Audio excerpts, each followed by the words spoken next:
సుమా ఏం వెతుకుతున్నావు? ఈరోజు ప్రియా బర్త్డే కదా, అందుకే వెతుకుతున్నాను ఏముందా అని చెప్పి. తను నీ బెస్ట్ ఫ్రెండ్ అయితే అంతే మాత్రం నువ్వైతే వెతుకుతావా తన కోసం? బెస్ట్ ఫ్రెండ్ అయినా మాత్రం వెతకూడదా ఏంటి?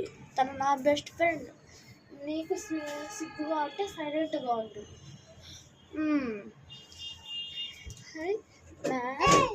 Ma'am, can I take Suma for chocolates distribution? Suma, go with Priya for distribution chocolates. Okay, ma'am. Shall I get in, ma'am? నువ్వు ఇక్కడే ఉండు, ఫస్ట్ నేను ఇంట్రడక్షన్ ఇస్తాను. Shall I get in, ma'am? Today is Suma's birthday, ma'am. She is coming for distributing chocolates. Please like చేసుకోండి మన వీడియోస్ని.